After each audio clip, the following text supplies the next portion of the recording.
Wrapping up the month of July, it is another episode of Sound Advice with Doug Leonard from ASI. And Doug, during COVID, my sister lost her sense of smell and she could never tell when the food was done. So they got her one of those little timer things in order for her to be able to remind her. I mean, she could hear that, but she couldn't smell. So I think that's kind of similar when you have hearing loss. It's important to be able to hear some of those day-to-day things that could almost potentially become dangerous things. They can, and you don't know what you can't hear if you can't hear it. Correct. I'm going to surprise you with this story, and it has nothing to do with sound advice, but my father was a veterinarian. He's retired now, and with all the agricultural smells that he grew up with on a farm, and then as a vet, he wasn't able to smell very well, and he walked into the local Ace Hardware store down in Atlantic after dealing with a skunk in his house, outside of his house. Oh, no. Well, he didn't realize it, but he'd gotten sprayed by the skunk, but he couldn't smell it.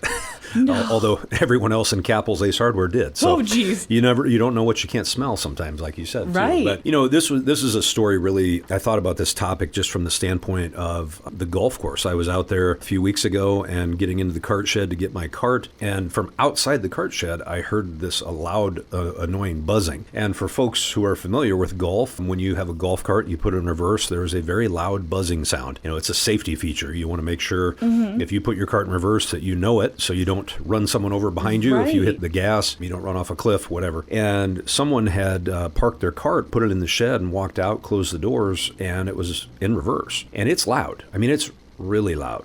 For that person, I'm certainly not mocking them at all or making fun of it, but this is, might be something that they're not aware of. They might not realize that they can't hear that. To the lay person, you'd never think, how can someone not hear that?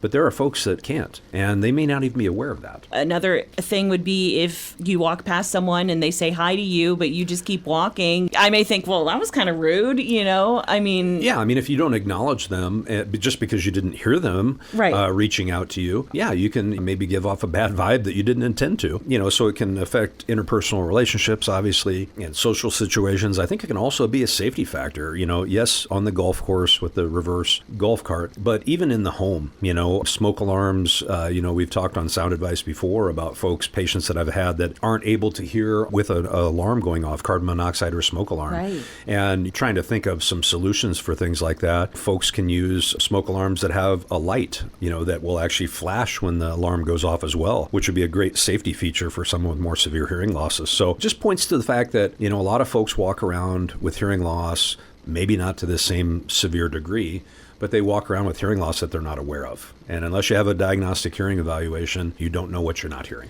Right, exactly. And you can, of course, get a diagnostic hearing evaluation with Doug Leonard at ASI. You can check him out on Facebook, and you can also give him a call, too, at 792-5933. That wraps up our July episodes here. Doug, thanks so much. We'll talk to you next month. You betcha. You've been listening to Sound Advice with Doug Leonard from Audiological Services of Iowa.